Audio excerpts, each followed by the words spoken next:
Push-ups are no joke. Oh, well, the conversation, I was just going to announce that the conversation is now being recorded. And so the very first line of this official recording will be push-ups are no joke. So That's basically why I said that right as I hit record, because I was like, well, I think that's a good lead-in to whatever. Maybe not. Anyway, so I guess since the recording has officially started, hello. I'm Chad, aka Zen Master Zorro, as my profile name says. And this is my brother, Cody. Hello, Cody. Hi, I'm Cody. Welcome to Groovy Chats. We are blessed to be here with a couple of beautiful, magnificent women who are a part of the Last Mile team. They are in the partnerships division of the Last Mile. And I am very happy to bring them on, if you're okay with that too, Cody. Please, let's get them on. Caroline, Shemaya, please unmute and introduce yourselves. Caroline, why don't you go first? Hello. Can everybody hear me okay? Yes. You sound great.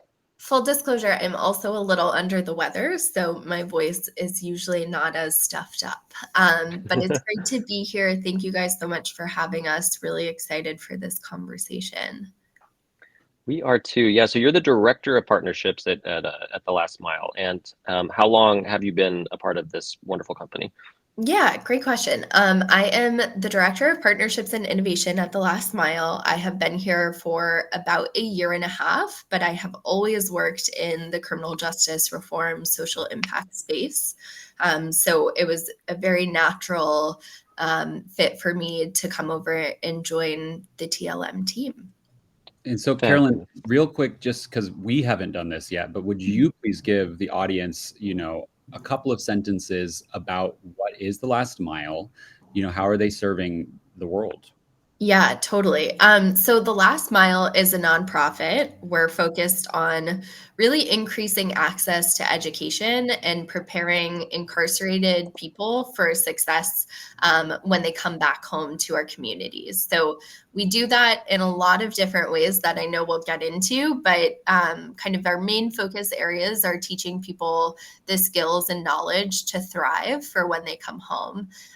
Historically, we've focused on skills and knowledge areas in the tech and entertainment industry. So we've focused on teaching people how to build websites through our web development program, and also mixing and mastering audio and video through our AVP program. So it's a really exciting nonprofit, and I think we really are super impact focused and really don't stop our work once people leave prison. So we know that reentry is a really important component of making sure that people are set up for success when they come home. And so we also have a reentry team that really helps to get people connected to additional learning opportunities and growth opportunities, so they can continue to feel supported by the TLM community. Awesome. Okay, so that's definitely something I want to get into a little more later in the conversation. But thank you for that intro. I think that really spells out who and what you are, the service you're providing for so many people. And now I'd love to hear from Shemaya, who is another team member and someone you work closely with. Associate Program Manager of Partnerships. Shemaya Anderson. How are you today, Shemaya? I'm great. I'm so excited to be here today. Thank y'all for having us. Thank you for joining. I know we were blessed to meet both of you in person. And we'll talk about it a little more later too. We volunteered at one of the facilities that you guys have classrooms in. Such a wonderful day, and it was great just to see you both in action. So Shemaya, can you tell us, how do you arrive to the Last Mile, and how long have you been a part of this company? Absolutely. So I am closing in on a year in about, in about 2 weeks, I think. Nice. But I come to TLM from an education background, specifically working with youth in the social emotional learning space. And for me, I was excited to connect with TLM because of its emphasis on education and equitable access to education, and the pathways that it can open up for folks was really something I was excited to be a part of when I got here. Definitely. And so how did you hear about the company initially? Was that through your previous job? I heard about it through LinkedIn actually. Okay. It was I say it was fate, Hmm. but I was very, I don't know, casually scrolling through. And then read the mission, was really excited, and I was kind of just like, I'll do the application and see if I get it. And then a few months went by, and then I heard from Caroline. I was like, oh my goodness, they do like me. So, yeah, that's how we got connected. And now we love her. Shemaya is like one of the best teammates I've ever had. And I think her being interested in this space when she hadn't necessarily had a ton of experience in it previously is a testament to the intersection between equitable access to education and just Shemaya's drive to make positive change within our communities. So we're super stoked that she's on the team. Hmm. I love when people are given their flowers. Uh, Carolyn, can you let us know if you have this information briefly, when was TLM, founded, and was there an inciting incident? What kind of history lesson can you give us really quick? Yeah, I think like similarly to Shemaya kind of joining the TLM team, having like not a ton of experience in this space previously, that's actually also similar to how TLM started. We were founded in 2010 in San Quentin Rehabilitation Center, which was used to be called San Quentin State Prison. And we were founded by a husband and wife, actually, who are career entrepreneurs and venture capitalists who had gone into San Quentin for a different program and were really taken aback by how much potential and opportunity they saw within the facility. And so, Chris, the husband, went to his wife, Beverly, and said, like, oh my gosh, our people are not living to their full potential in San Quentin, and we need to do something about it. And so that's kind of how TLM actually started. And it started initially with a focus on entrepreneurship, and then very quickly kind of spiraled into something much bigger. So when our founders realized that there was going to be a tremendous need for employees in the tech sector who were, super skilled, really driven, and had a lot of experience, they ideated for a bit and came up with this new version of the last mile, going beyond entrepreneurship and really upskilling people while they're incarcerated on what it means to work in the tech industry. And so I think that was a huge turning point for the last mile, and when the last mile really took off towards what it is today. As I mentioned before, we teach 4 different pathways now. We teach web development fundamentals. We teach MERN, teaching like the intricacies and back-end components of web design. We teach an audiovisual production course. And then our newest course is one that we created specifically for young people who are incarcerated. And it's kind of a gamified version of our web development course. So I think, we teach all around the country at this point. So we started like very small, very localized to the Bay Area. And now we are in 20 classrooms across 15 different facilities in about 9 different states. And so we've been able to have pretty tremendous impact, which is really, really cool. That is very, very cool. Appreciate that. That was such a succinct lesson that we all got to learn there. And I think, Cody, you just posted a link to the Last Miles. Was it their website or just the partnerships page? The website with the programs that Carolyn was talking about, just a link right to those different pathway programs. Awesome. Perfect. But yeah, their website, I mean, if you can just go to thelastmile.org, that link that Cody sent you will lead you there, but it has just all the information that you need about their services and the history of it as well. So if you want to read up a little bit more about Chris Redlitz's story, it's all on there too. So you said 20 classrooms right now, Caroline? Yes. Yeah. So go ahead. I was just going to say 20 classrooms, 15 different prison facilities. So when I say facilities, I mean prisons. We're in California, Indiana, Massachusetts, Montana, North Dakota, Oklahoma, Pennsylvania, and Rhode Island currently.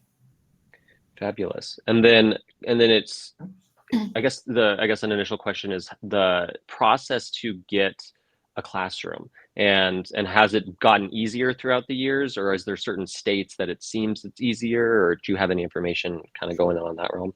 Yeah, it's a great question. As you can imagine, like technology and prison don't necessarily go hand in hand Mm, historically. And so I think, when TLM was first founded, there really wasn't a ton of technology in prisons.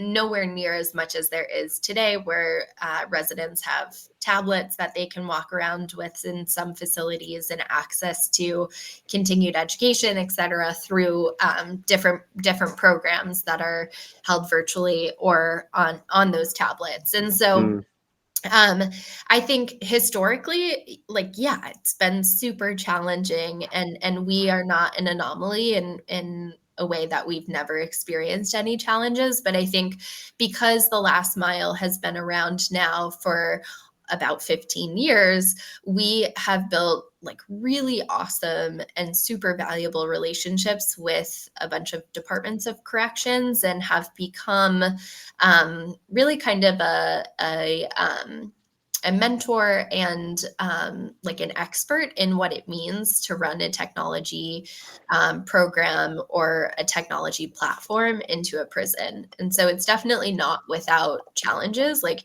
there's no doubt about it. Running fiber through a really old prison that was built a million years ago is not an easy task. But right. luckily for us, we have a really, really skilled engineering team. And I think, the other thing that I think sets us aside from a lot of other things going on is that, like, we really don't shy away from the challenges, and we really want Mm, this to be something that is super accessible for people. And so if that means, we have to get our hands dirty and try to figure things out in a different way and be adaptable, like, that's just what we're going to do. I'm snapping for that. Love it. How big are So you guys? Like, well, Chad, I just wanted to know, like, how many, yeah. you and Shamaya work on a team. You said you have an engineering team. So how many employees are there? What's your scope? Yeah. Well, the partnerships and innovation team is small but mighty because it's just Shemaya and I. Ooh. But we get things done. Let me tell you, there's no messing around. But the last mile as a whole is about 60 employees. And one of the really cool things that I particularly loved about the last mile, was part of the reason why I wanted to work for the organization, is because we have a substantial amount of employees who have lived experience with the justice system, whether that be like they have gone through prison and have gone through the last mile programming themselves, or they have a loved one who has. And so I think it's really important in this space to have representation within your employee. Mhm. And so luckily at the last mile, we have that. But we are still a relatively small team, but we're definitely on a mission to get things done. Fantastic. Well, so the reason that I even know about the last mile is through the company Groovy. And so Groovy is, they operate in the entertainment sphere, and they're a database of entertainment professionals, film and TV. And we negotiated with the last mile. We conversed with the last mile to invite on and create a community within Groovy, those who have re-entered the real world and who are now entering with this workforce experience or preparedness to enter the workforce.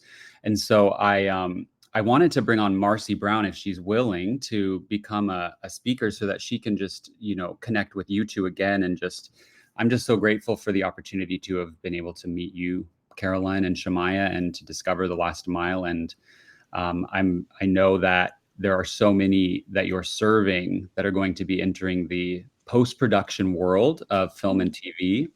And Groovy is such an asset for those those folks. And so, Marcy, are you able to hop on? I know you have just a short amount of time left of this episode.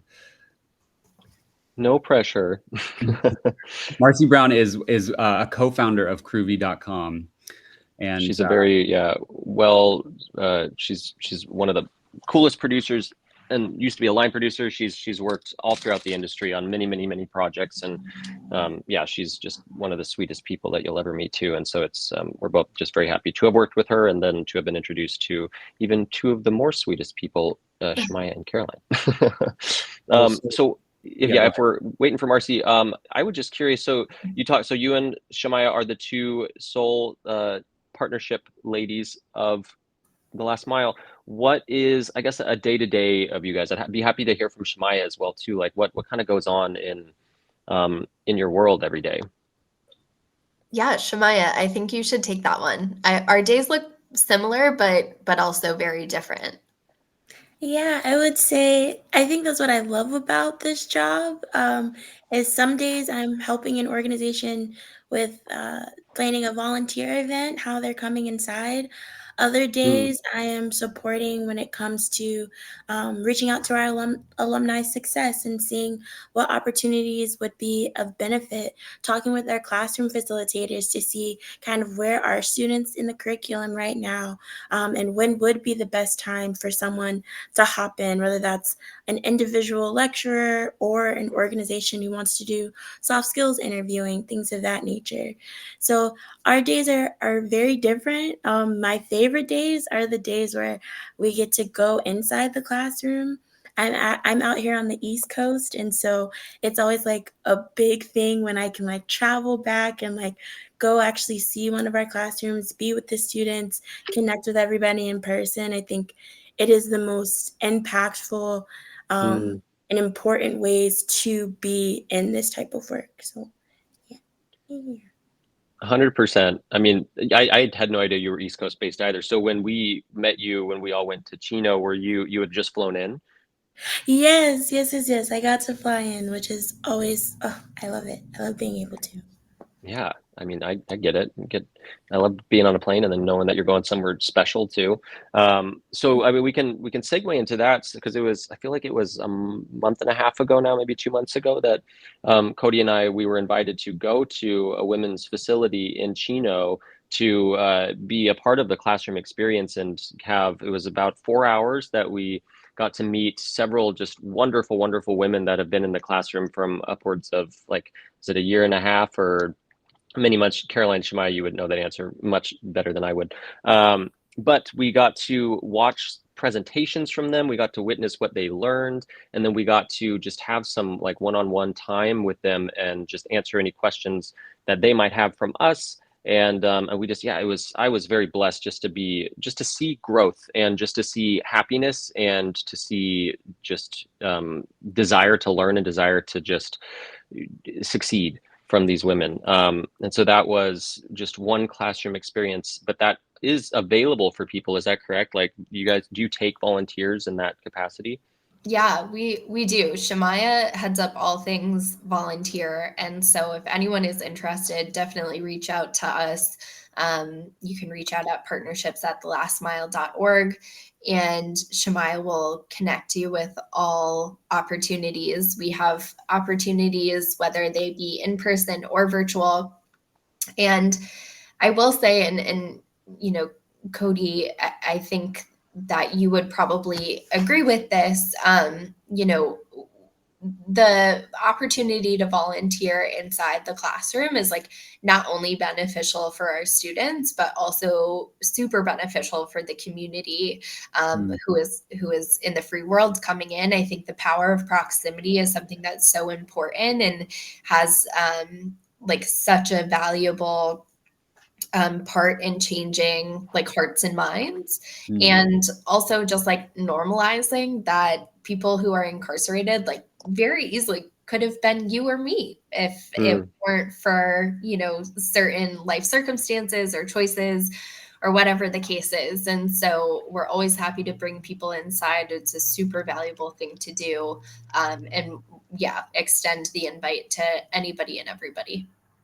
It's so true. It was humbling. It was an honor, just to meet yourself, in this classroom, and just to see that, to hear their stories, to hear their willingness and their vulnerability, and just, this is what happened to me. It doesn't define me. And I'm doing what I can in here to prepare myself as best as possible for reentry into a world that is likely miles and miles and miles away from the world that I left, but it doesn't matter because I'm doing what I can. And so there was just such grit and passion and humanity in the classroom. And it was the first experience for myself and for Chad too in a prison facility. And that alone, you're kind of going in blind. You like, I don't know what to expect. And walking through the yard was an interesting experience. It was spacious. This was in Chino,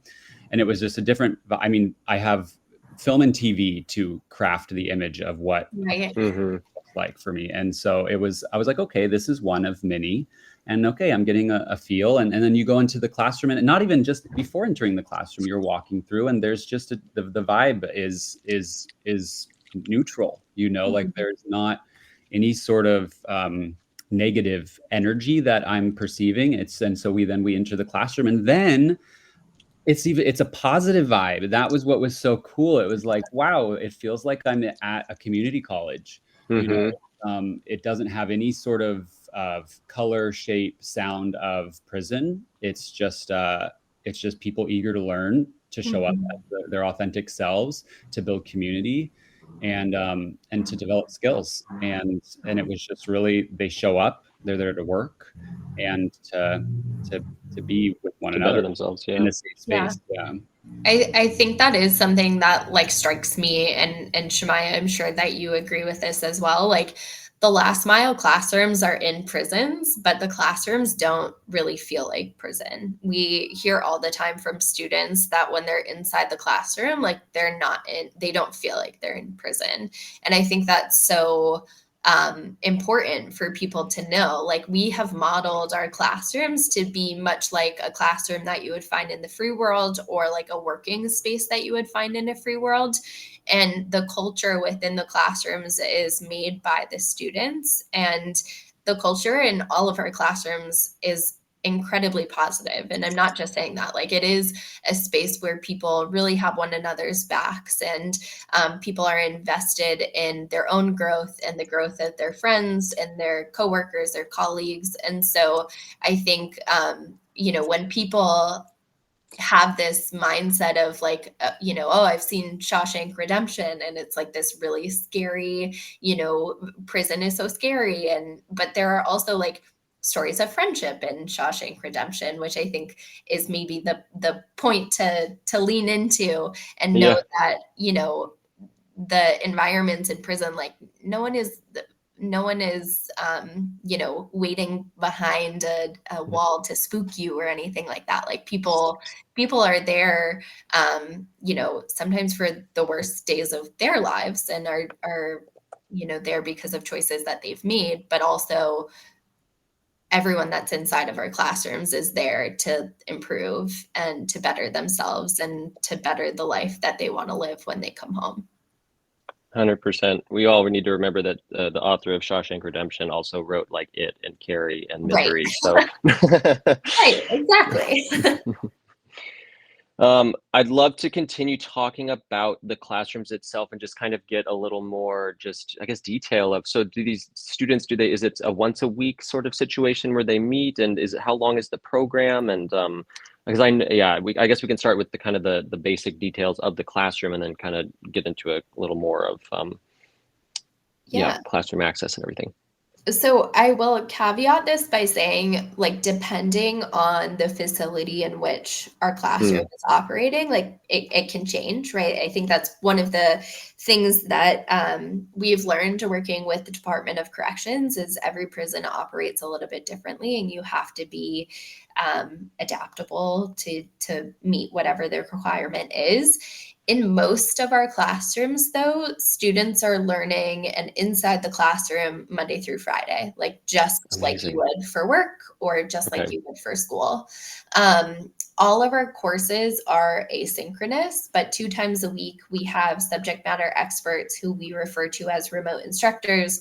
You can think of them as kind of like the professor of the last mile or the teacher of the last mile. They are remote workers. They're employed by the last mile. They work all over the country, and they call into our classrooms twice a week to support students and to teach them and to provide assignments, et cetera, just like you would with any other remote learning class. And then everything else is asynchronous, but students are constantly provided an opportunity for support. So we have the remote instructors that I mentioned. We have 2 teachers assistants, TAs, that are inside each classroom who are alumni of the program and have really deep understanding of the coursework and the assignments, et cetera. And then we also have classroom facilitators who are assigned to each classroom to help just like maintain the classroom's functioning, right? Like it's an interesting thing to have a bunch of computer equipment inside of a classroom, and so we need people who are able to help make sure that things are running smoothly in an environment where it wasn't always conducive to have a computer running. So we have them too, which we're very lucky for. 100%. Those people save the day a lot of the time. They really do. And then, so this program, it's a 16-week, is that correct, or am I completely off?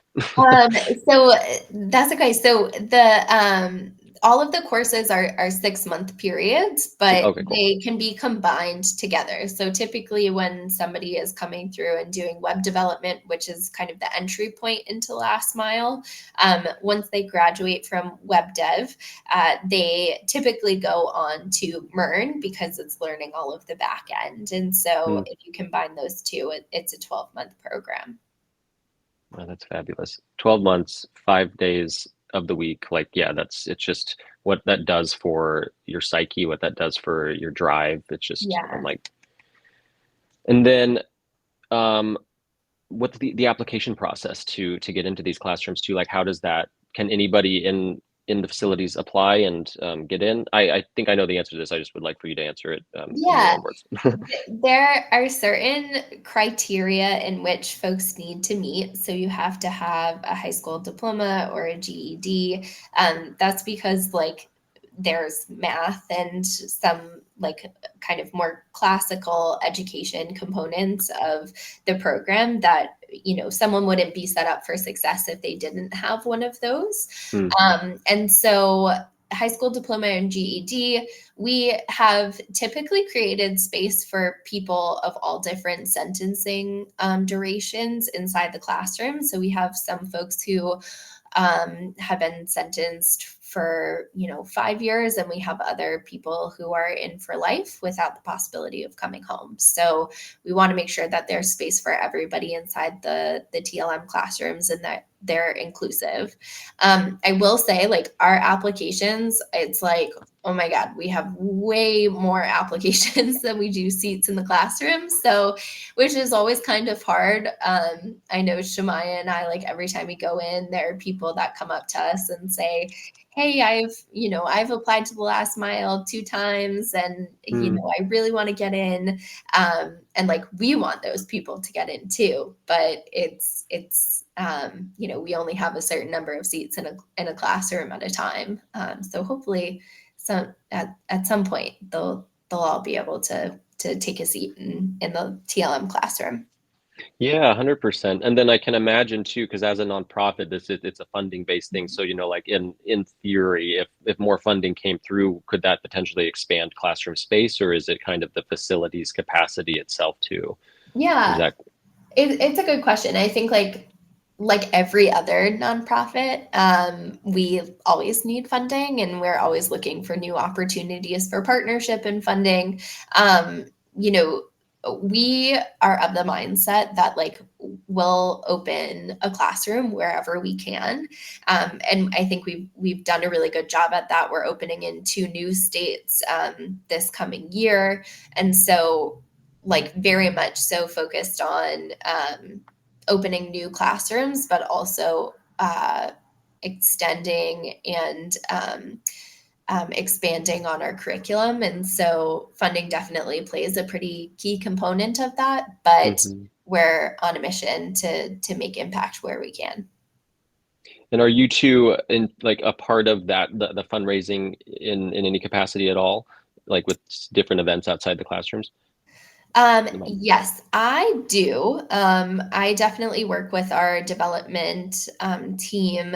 Shemaya is she's so brilliant, so we keep wanting to bring her into more things, and so she is slowly starting to get some exposure to the fundraising and development side of things, and we're going to continue to do that because I have a feeling she's going to be pretty good at it, and it's not a skill everyone has, so we're lucky to have her.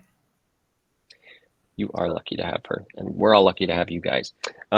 So I guess if you guys could, creatively have a say in, I guess, as you do, what would be a potential like fundraising? Do you guys do fundraising events? Is it just kind of through like emails, or do you do like galas, or I'm trying to have a little fun with this. Ideas. I love these ideas. I think that in the past, Shemaya, do you want to talk a little bit about the event that we did last year where we brought like a variety of funders in and like had them in for a day of proximity? Absolutely. I think that would probably be my idea of if we can do more of those things. But having folks join for like community conversations, I think is really important. Making sure that as we're having these conversations, students are involved in them. So last year, we were able to bring a large group of folks in to our classroom at San Quentin. They were able to see the classroom, but also were able to see our students do presentations of the work that they're actively doing, both from our web dev class and from our audio visual production class, which I think a lot of times people like hear that students are learning these things, but when you actually see what students are producing, it's a really, really incredible thing to experience. And then after that, we were able to have like a tour specifically led by students, and having those open conversations about, so what is it like learning here? What are the benefits of employment pathways, things of that nature?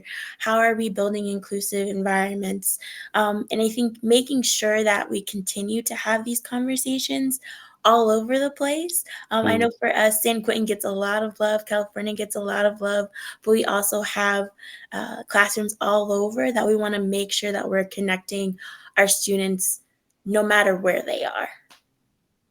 100%. And so do you both, or one of you, do you go to each of these classrooms? Do they take you to Oklahoma, to Montana, to North Dakota, Indiana, Pennsylvania?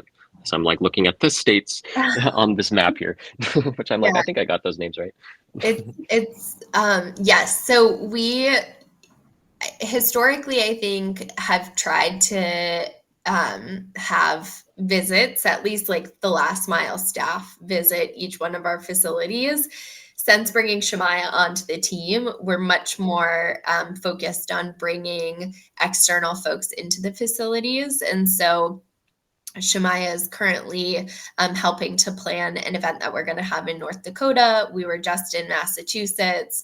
I believe that we're hosting an event in Pennsylvania. I would say like California and Indiana are our largest footprints. And so therefore they get like a decent amount of traction in terms of employers who are interested in going into TLM classrooms to meet with students who will eventually come home that they could potentially hire.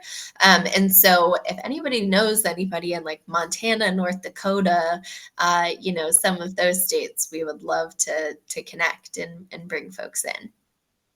So these are opportunities. Go ahead, Cody. Sorry. These are opportunities for volunteers to come in, or is that the sort of that you're talking about, Carolyn, like the experience that my brother and I had?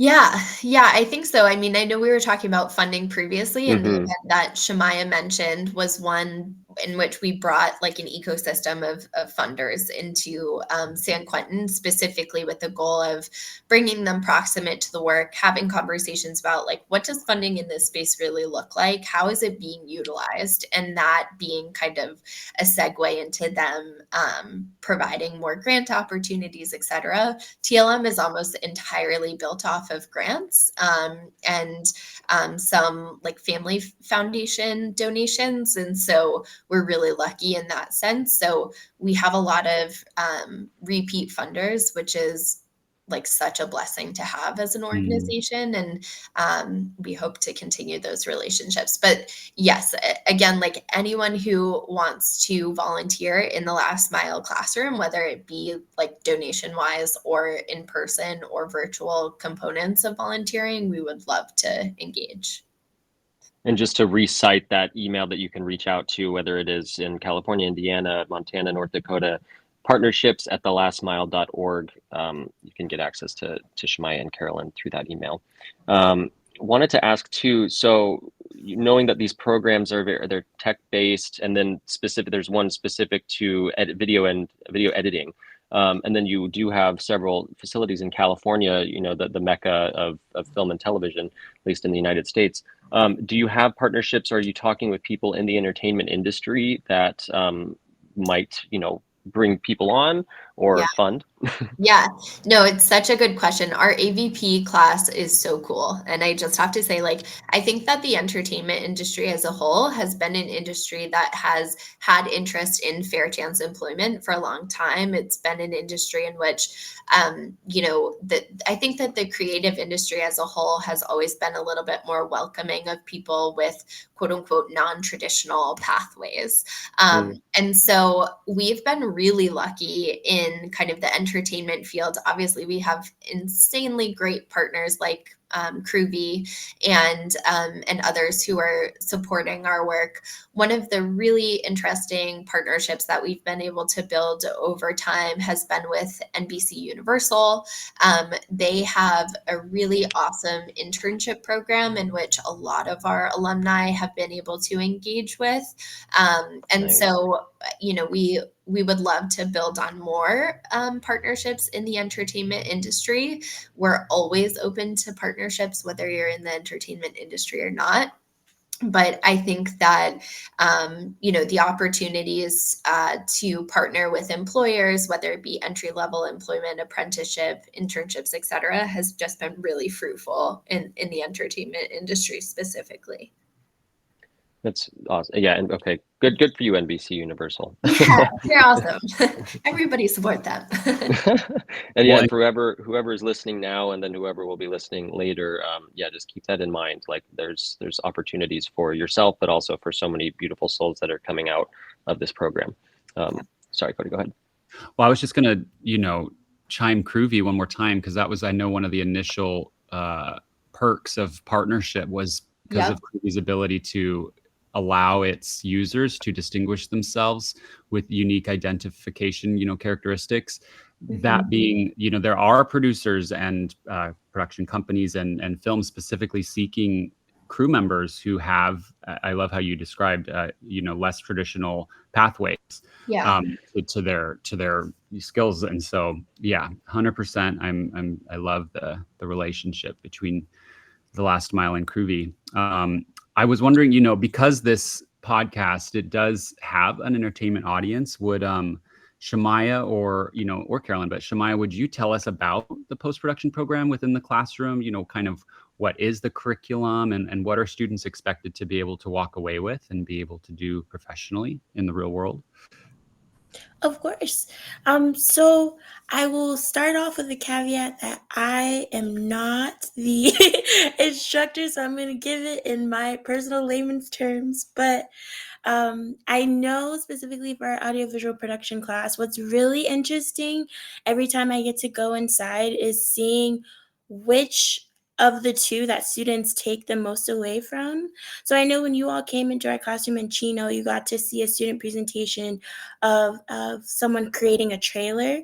And so that syncing of audio and visual together, that creative storytelling aspect of things, that's really that first part in the visual section.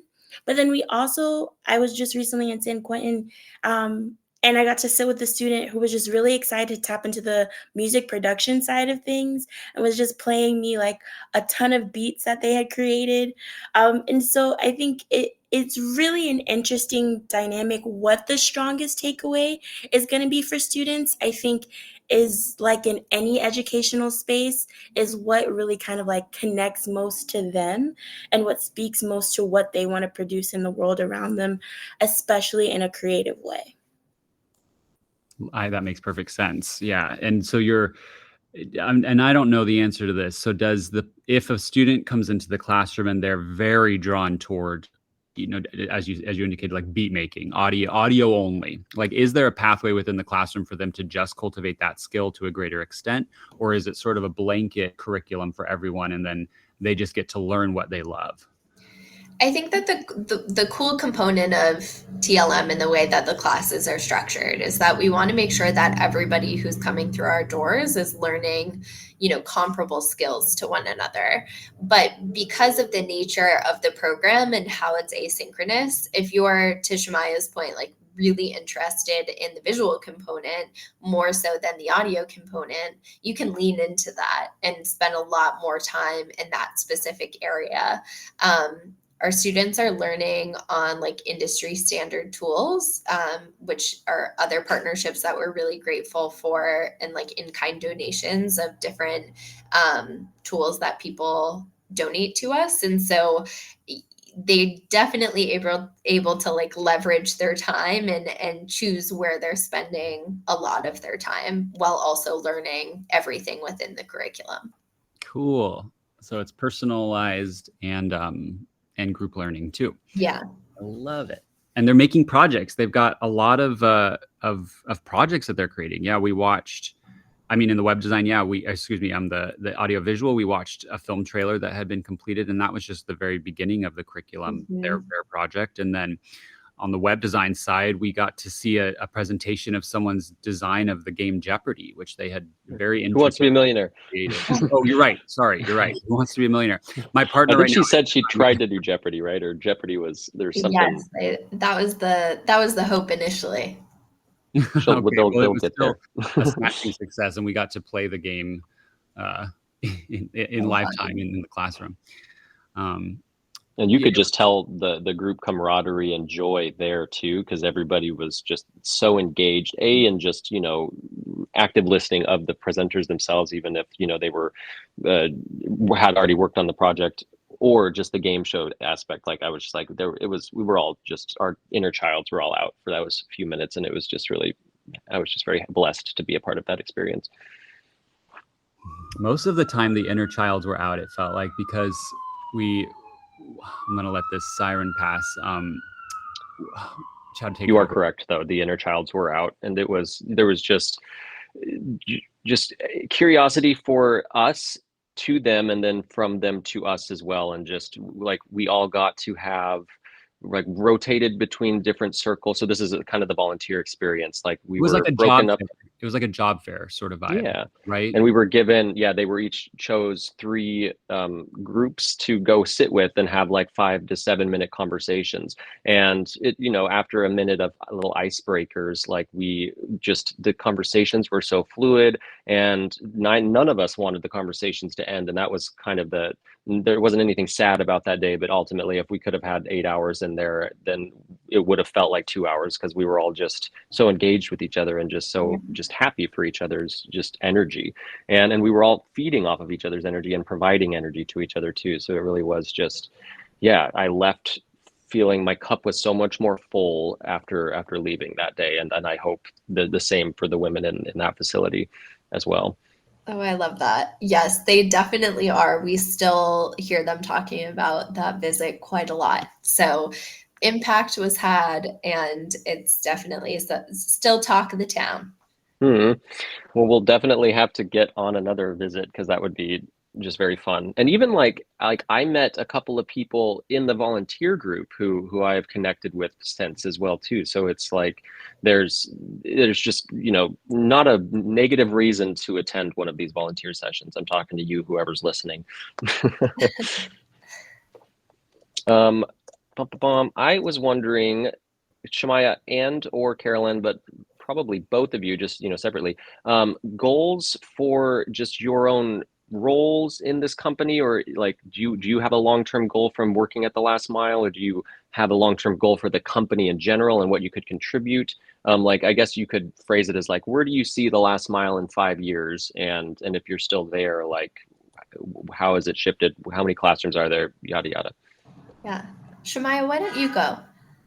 Sure, yeah. I think whew, in the next 5 years, I think a key thing that I know that I want to make sure we're able to continue bringing to our students, however far we've expanded, is intentionality.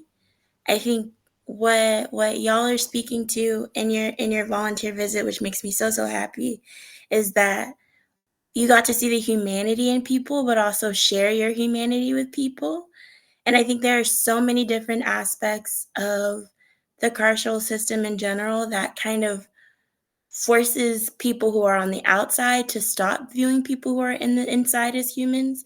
And Mm, and there's so many things that happen inside that can make someone forget their humanity sometimes. And I think mm, as long as we continue to create spaces and environments that allow people to feel their safest selves and learn as much as they possibly can, then I feel like we're doing a great job. And if mm. we find a way to do that in a sustainable pattern, then I think we should be in all 50 states. Just saying. But we'll Mhm. figure it out.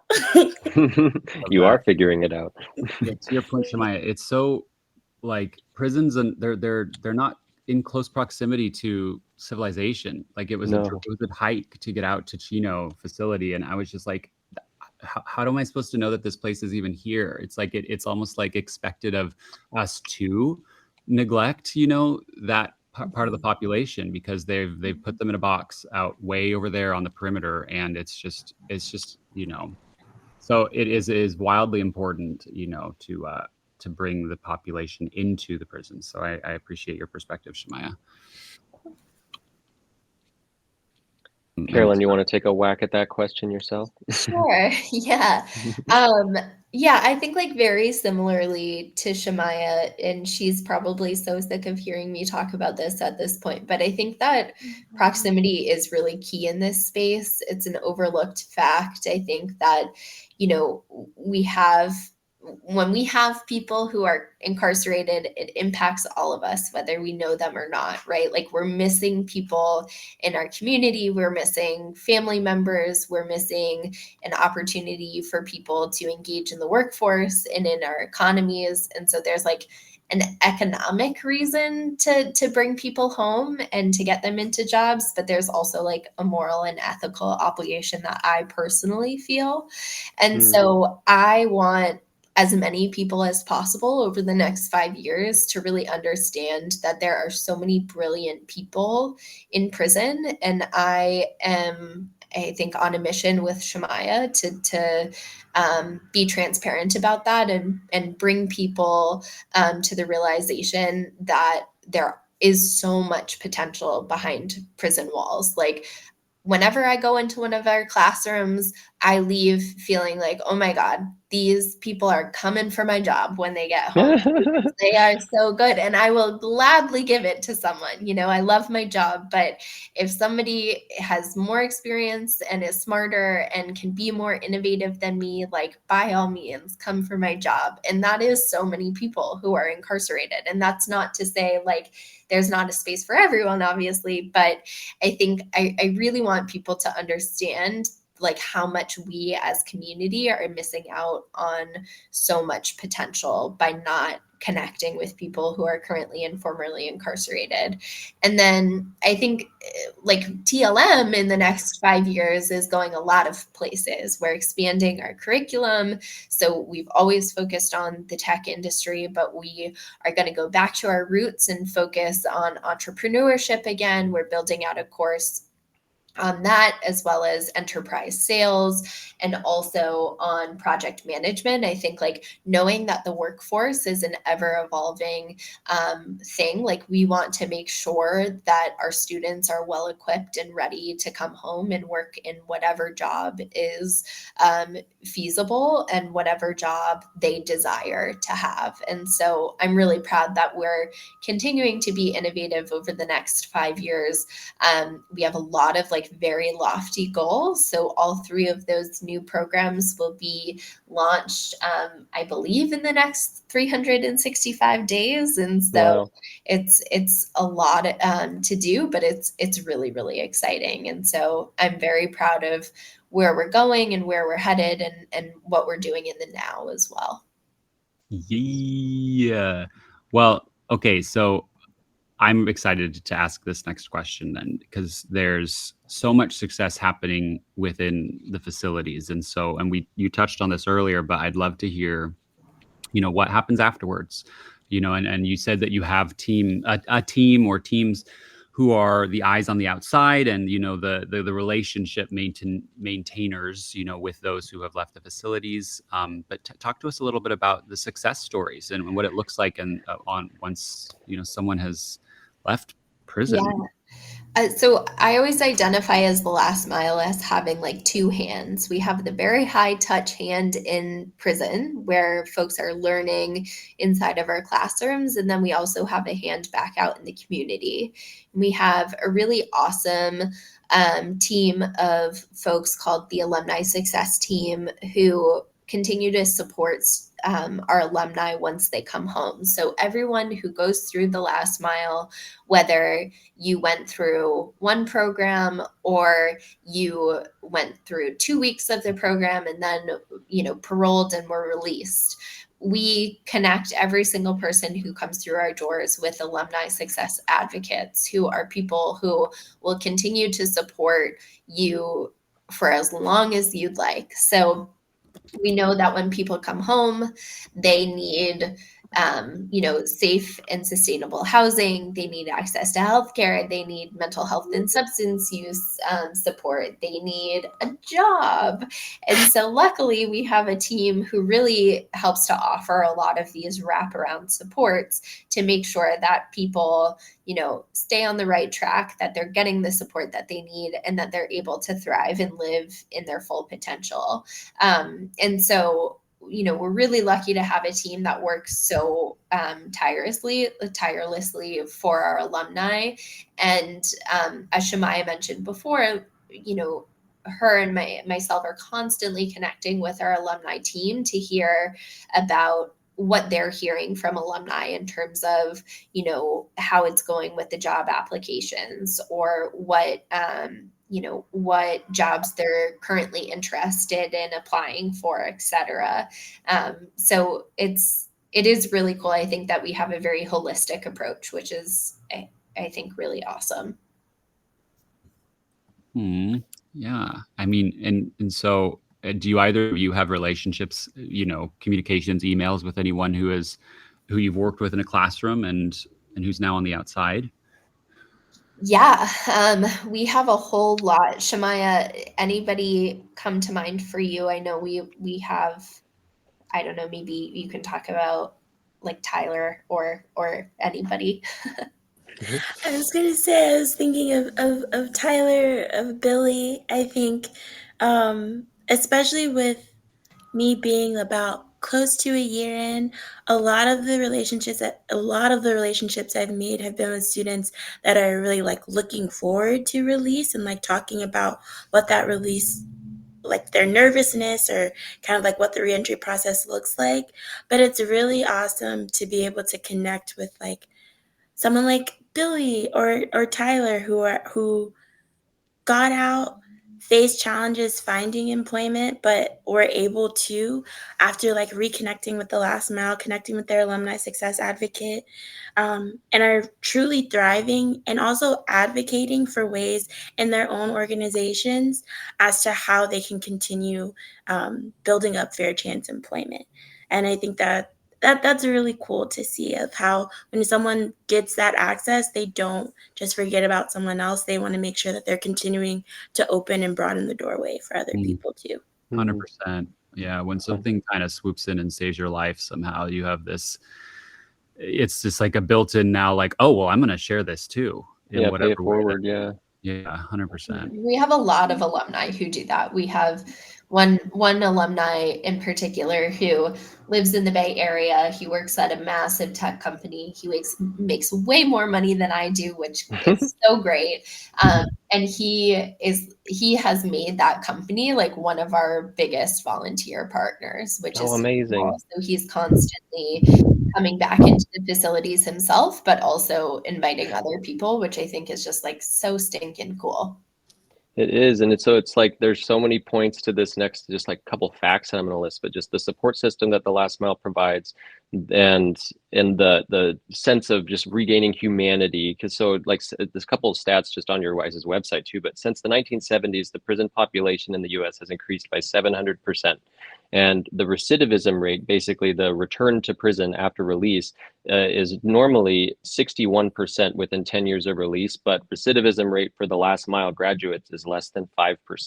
And so it's those factors. It's the community, it's the humanity, it's the skills that you're learning. It's just I appreciate that you shared, Shamaya, that like your students, they have nerves leaving, but it's a different type of nerves. I could assume it's like the prepared nervousness that like, sure, you have no idea what's going to happen after you leave those doors, but you have a resume, you have a one up basically. And so it's the facts are there. It's proven that the last mile is effective. Heard they it. You know what, Chad, I have a pivot, like a last sort of inquiry for the two of them. Did you have something else you wanted to comment on in what we were just speaking of? That was it. Okay, nice. Well, I wanted to plug for both of you the Last Mile Radio. I'm not sure if either of you have hands on that at all, but would you share with us so that the audience can learn about this tool? Yeah, totally. So the Last Mile Radio is our very own podcast that's sponsored by SiriusXM. It has been around, I honestly don't know, which is surprising, and I should find that out. But we have tons and tons of episodes. We interview people from all different walks of life, on this show. And it is, I think, super energizing. There's always great material. There's always opportunity to learn on it, and also just hear personal stories that are really influential and just like about some really interesting people. And I will also shout out that we always give people flowers at the end of the show. I know at the top of this, we mentioned giving people flowers, but it's a show in which we're always highlighting really good work that's happening in the community. So definitely check it out. There's some really awesome ones on there. I will check it out. Radio. Yeah, can we get to it on any other way than Sirius? What was that? Sorry? Can you access it any other way than through Sirius? Yeah, you can access it on all of the podcast, wherever you listen to podcasts. As they normally say it. Yeah. I listen to it on Apple. It's on Spotify. It's all over the place. Okay. Awesome. As where will this episode will also be. Yeah, on all of your podcast platforms and YouTube and iHeartRadio. Amazing. Got it. Yeah, it hooked I know Chatmosa is the next thing, and they're really stepping up, and so congrats to Chatmosa as well. I would just like to, I guess, open the floor to Carolyn, to Shamaya. If there's anything else you would like to say, to share, no pressure, you don't need to. But this has just been a wonderful conversation. I feel like I'm dried up of questions, but if there's any last words or comments from you two, or Cody, or the audience. No, I don't think so. It's been really fun. Just appreciate the opportunity to connect with you both. It's always so fun to hear your voices and to talk. And yeah, just like really grateful for the opportunity to highlight the work that the Last Mile is doing. And just last plug, if anyone is interested in connecting with us, hearing more about the Last Mile or how you might be able to engage, definitely reach out to partnerships at thelastmile.org. Yes, Thank you, Carolyn. I want to say thank you all so much for having us. And to that connection point of if someone is interested, if you're in a state where we don't have a classroom, we do have virtual volunteering opportunities. So please feel free to reach out as well. Still, we would love to have you join us.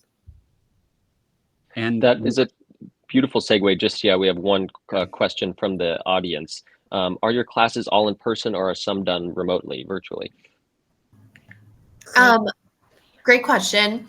All of them are done um, remotely. So I'm thinking that you're asking if you would need to come in to a classroom or if you could do so remotely. We can have folks in the community call into our classroom. So if you want to guest lecture or do some sort of speaking engagement, as Shamaya mentioned, you can do so virtually, no problem.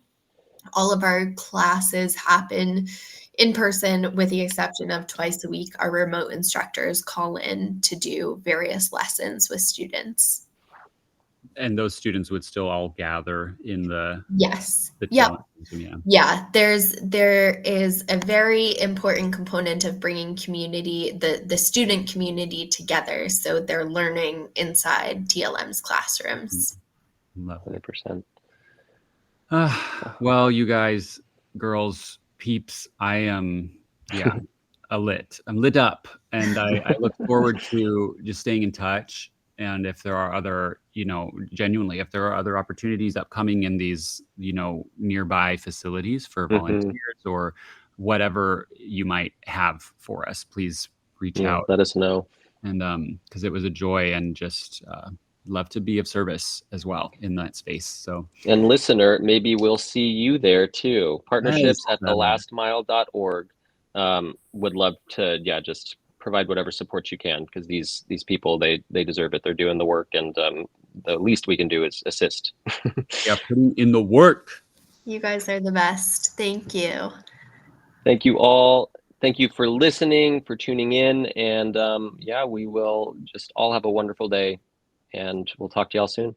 Thanks, Peyton, for coming. Thanks, Auntie Derek, David, Camille, and to our phenomenal panelists. Thank you so much. And bye, y'all. Look at that, Peyton. Oh, look, Peyton's already written to partnerships, y'all. So Shamaya, Carolyn, stay tuned for an email from Peyton Dunham. Peyton, where are you located?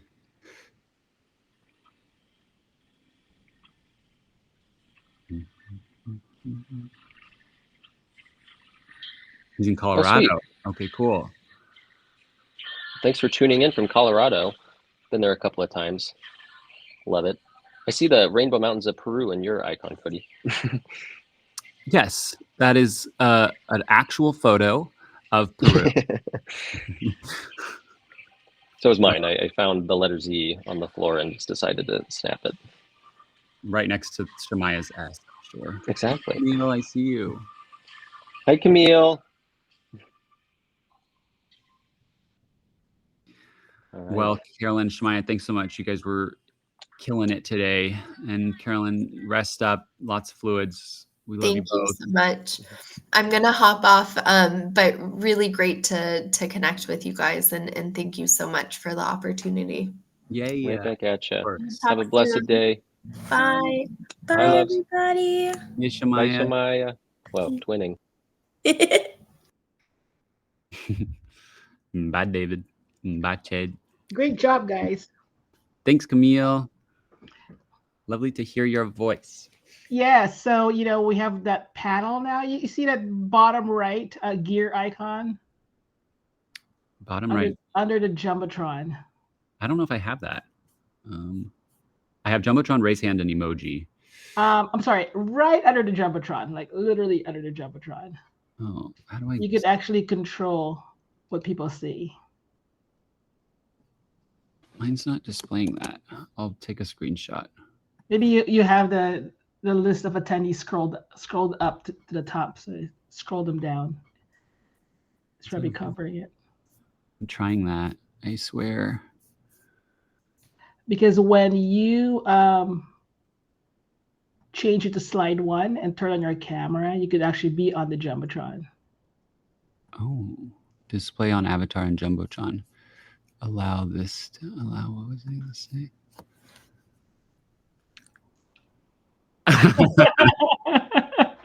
There you go. But I got there just by hitting the camera button. I didn't have to do any, because I don't have that gear button. I wish I could share. Can I share this? Maybe I can share screen. So just know that the list of avatars kind of scrolls up and down. It covers That's what indicators. I was doing that too. Let me find this. How do I display Chatmos? I want to good for you and Chad, like the real twins showing up. That would be awesome. Yeah. Okay. Window. I'm in Chrome. Yeah. Where's Chatmos? It's probably to the right of number 1. Yeah. 5, 4, 3, 2, 1. Oh, here, Chatmos session share. Like, because I can scroll this. You don't see it. Okay, you don't see it. Okay, scroll it down again. Okay, that's good to see. The co-host should be able to see that. Okay. Infinity. There you go. So I could like control. And we all look at number 1. And so a panelist, only a panelist can show up on the Jumbotron. Okay. And only the panelists will be listed. That's kind of the changes that we did. That's cool. And you guys are out of beta. We are out of beta. Wow. And you will each have a web page on Chatmos. Okay, cool. All right. Thank you. You guys did so well. Thanks, Camille. Have a good time. Have a good day. You Until too. next time. Bye, guys. Bye.